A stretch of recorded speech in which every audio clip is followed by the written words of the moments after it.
Thank you, Speaker, sir,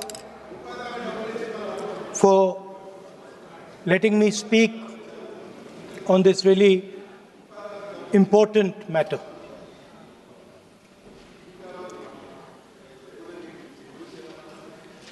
Speaker, sir, have you ever wondered why Mahatma Gandhi laid such emphasis on khadi? Why was it that he framed the entire Indian freedom struggle around the concept of khadi? And why is it that he only wore khadi? Because khadi is not just a cloth. Khadi is the expression of the people of India. It is the imagination, it is the sentiment, it is the productive force of the people of Aaj pehnaun khadi. It is the expression of the people of India. Speaker, sir, whichever state you go to, you will find different fabrics. There's the Himachali cap, Assamese gamcha, Banarsi sari, Kanchipuram sari, Naga jacket, and you will find that all these fabrics represent the people. When the people of Assam give you the gamcha, they're not just giving you a piece of cloth. They're giving you an expression. They're giving you a piece of their history, their tradition, their future, their imagination.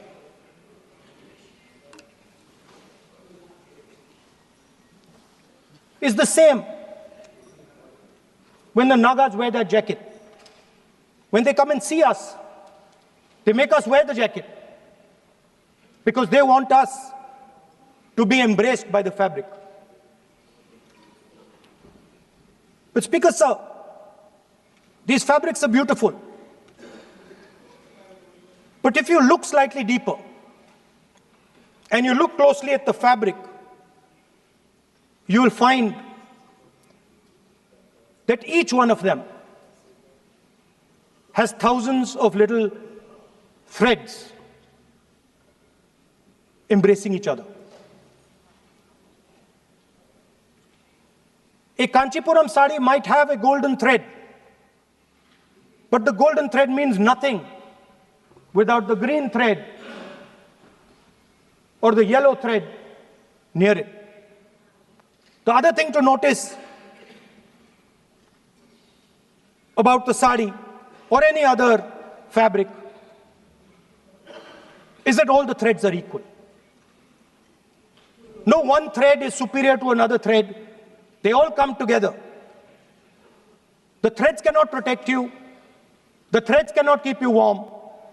But when they come together as a fabric, they can keep you warm, they can protect you, they can express what you have in the heart.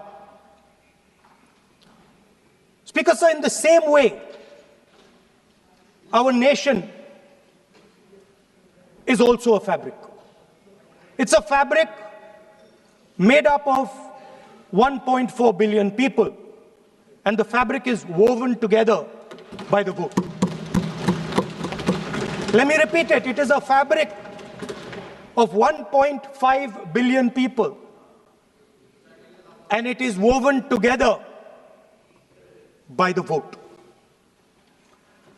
Everything that we see, in fact, this house where I'm standing today, the Lok Sabha, Rajya Sabha, Vidhan Sabhas across the country, Panchayats across the country, none of them would exist if the vote did not exist. We talk with great pride about HAL, BHEL, ONGC, Tejas, Chandrayaan. We have a list of things we say. Not one of those would exist without the vote.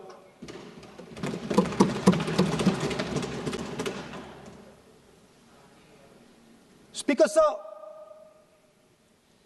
it is the idea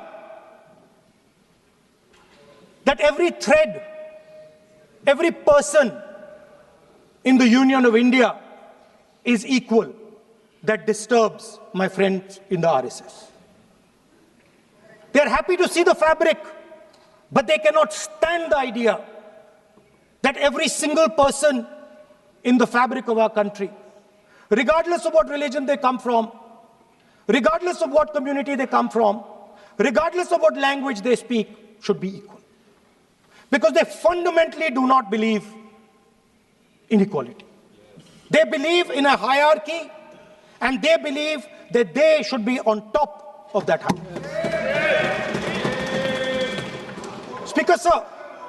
Speaker, sir, on the 30th of January, 1948, 3 bullets pierced the chest of Mahatma Gandhi. Nathuram Godse assassinated the father of our nation. Today, our friends do not embrace him. Today, our friends have pushed him away. He's an uncomfortable truth. But that's not where the project ended. You see, as I said, everything has emerged from the vote. All the institutions have emerged from the vote.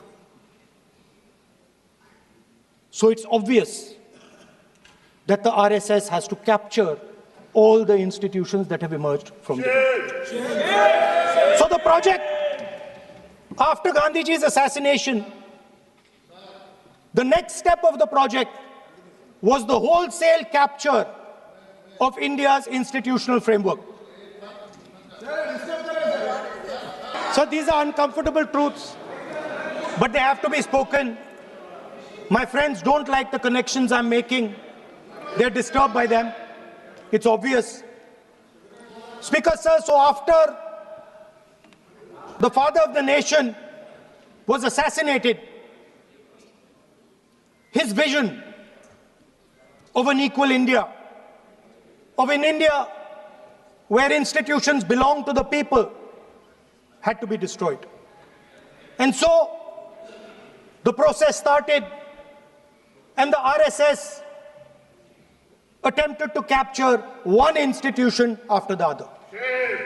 And I will give some examples so that it is crystal clear that this is the case.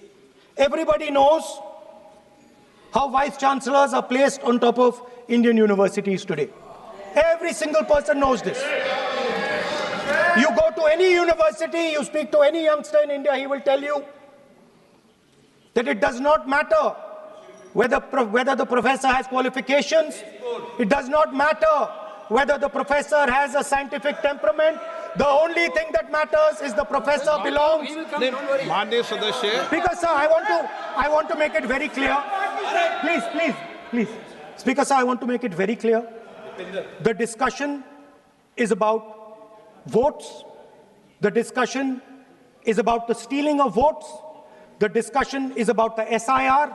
And I am framing my discussion about votes. Yes. And what is happening here is patently unfair. I am not being allowed to speak. I am being disturbed, and I put my protest here. I have done absolutely nothing wrong. I am talking about the subject. In order to capture the vote, you have to capture institutions. I am saying that institutions of India are captured, and I will come to the point, which is Election Commission is captured. So the project of the RSS was to capture the institutional framework of the country, and I said how the education system has been captured. Vice Chancellor after Vice Chancellor after Vice Chancellor is placed not on merit, not on capability, not on scientific temper, but on the fact that he belongs to a particular organization. Second capture, which helps in destroying democracy, the capture of the intelligence agencies. We have the Home Minister sitting here, the capture of the CBI, of the ED, of the Income Tax Department. And the systematic placement of bureaucrats who favor their ideology and attack the opposition and anybody who chooses to oppose the RSS. That is the second institutional capture. And the third there are many more. I can go on. And the third institutional capture. What is this?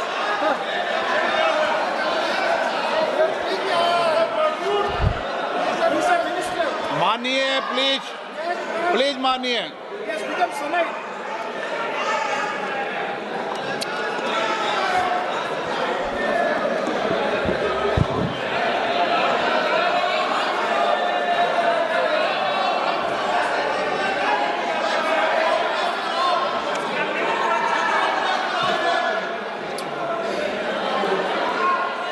And the third capture of the institution that directly controls the election system of our country, the Election Commission.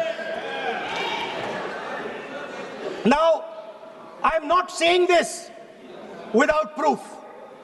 I have put forth adequate proof about how the Election Commission is colluding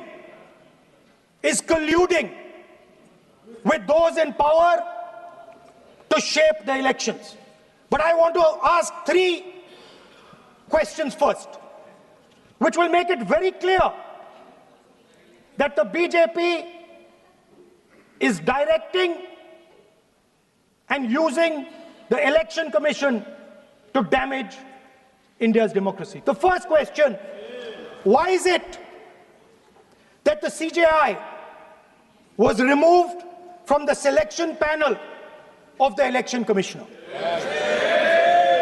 What motivation could there be to remove the CJI? Do we not believe in the CJI? Of course we believe in the CJI. Why is he not in that room? I sit in that room.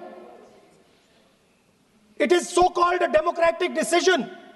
On one side, Prime Minister Narendra Modi and Mr. Amit Shah. On the other side, the leader of the opposition. I have no voice in that room. What they decide is what happens. So the first question, why is the Prime Minister and Amit Shah so keen on choosing exactly who the Election Commissioner is going to be? Second question, and even more devastating question, no Prime Minister has done this in the history of India. In December 2023, this government changed the law. They changed the law to make sure that no election commissioner could be punished for any action they take while they are election commissioner. Yes. Immunity. Why would the Prime Minister and Home Minister give this gift of immunity to the election commissioner? Why would they need to give this tremendous gift that no Prime Minister has given ever before to the election commissioner? Yes. Mr. Shah is looking into the ceiling. Maybe he will answer this question when he speaks. And finally, why was the law with regards to CCTVs and the data that they contain changed? Why was a law put in place that allows the Election Commission to destroy CCTV footage 45 days after the election? What is the need? The answer given is it is a question of data. It is not a question of data. It is a question of stealing the election. Yes. what is the result of this institutional capture? What is the result of controlling the Chief Election Commissioner and the Election Commission? First of all, we have a set of election campaigns that are tailored for the Prime Minister. 3-month, 4-month, 5-month long campaigns are taking place so that the Prime Minister's schedule can be fitted in to the program. Second, we have a Brazilian woman who appears 22 times on the voter list of Haryana. Please. No. 22 times this lady appears. एक minute please एक minute आप नेता प्रतिपक्ष है, मैं इस तरीके से सदन की कार्रवाई नहीं चलने दूंगा। ये सदन है, सदन की गरिमा को बनाए रखें। आप सदन की गरिमा से बोलेंगे तो ठीक नहीं, जैसे सदन नहीं चलेगा। नो, गलत तरीका है आपका, नहीं होगा। आप ले रहिए, आप ले रहिए। नहीं, माननीय प्रतिपक्ष के नेता, आप पहले अपने सदस्यों को समझाइए। नहीं चलेगा, नहीं, ठीक नहीं है। नो, नहीं, बिल्कुल नहीं चलेगा। अगर आप सर माननीय प्रतिपक्ष के नेता, आप अपने सदस्यों को गरिमा समझाइए।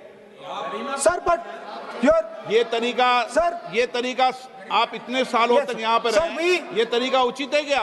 सर, विरोध का तरीका होता है, लेकिन ये उचित तरीका नहीं है। तरीका इधर भी हो, नो, उधर का तरीका क्या है सर? नो, सबका तरीका उधर से होगा, उधर से भी बोलेंगे, इधर से बोलेंगे, सब जगह से बोलेंगे। Speaker sir, I don't agree with the showing of photographs here, but it is a reflection of our democratic structure. This is what is happening in our democracy, that you're not allowing us to show. This Brazilian woman has appeared 22 times on the voter list in Haryana. And not only that, there is one woman whose name has appeared 200 times, more than 200 times in one booth in Haryana.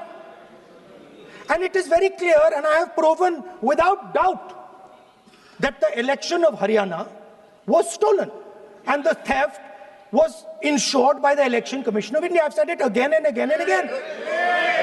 Now, nowhere has the Election Commission answered my questions. The Election Commission has not told me why this lady's picture has appeared on the polling list. They have not told me why lakhs and lakhs of duplicate voters are existing. They have not told me why a BJP leader is coming from Uttar Pradesh to vote in Haryana. These are straightforward questions. And there is clear proof which I have put in front of the country. Right? But the Election Commission has no answer to these questions. And that is the result of the complete capture of the Election Commission by the people across the aisle.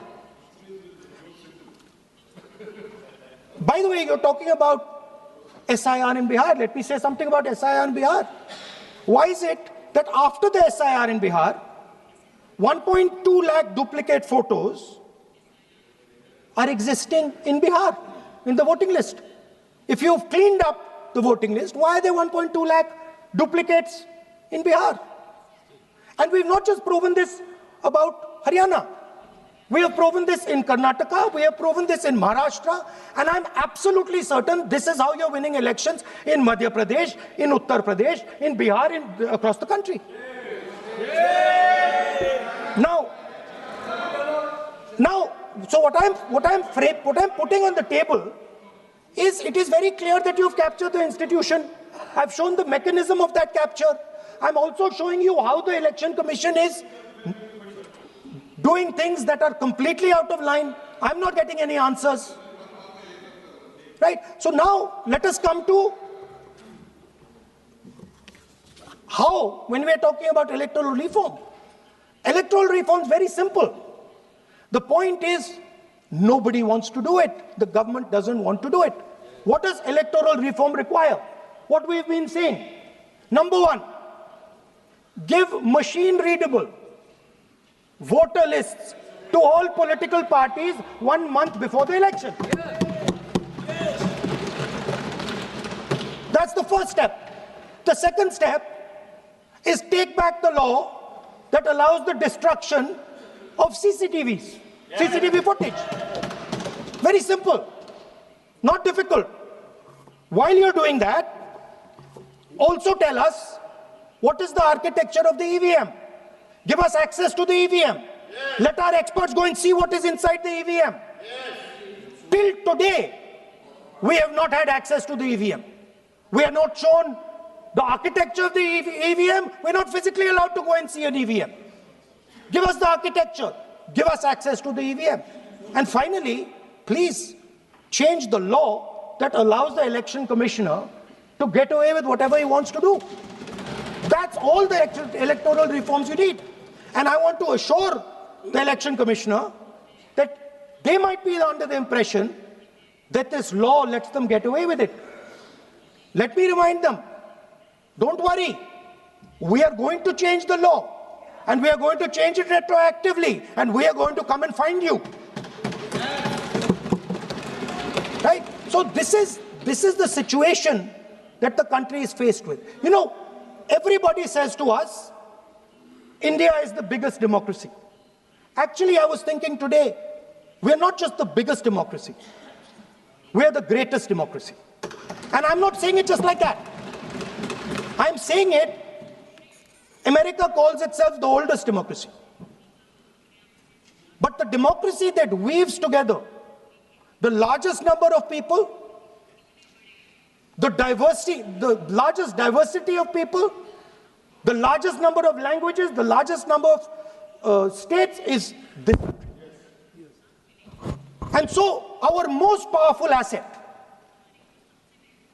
the thing that stitches together the entire concept of modern India, stitches together the fabric of modern India, brings people together, allows them to build this great nation, is being attacked by these people. They're destroying it. You know they're destroying it, I know they're destroying it, and they know they're destroying it. And I'd like to conclude by saying that the biggest anti-national act you can do is vote Chori. There is no bigger anti-national act that you can do than vote Chori. Because when you destroy the vote, you destroy the fabric of this country. You destroy modern India, you destroy the idea of India. So I'd like to conclude by saying vote Chori is an anti-national act, and those across the aisle are doing an anti-national act. Thank you.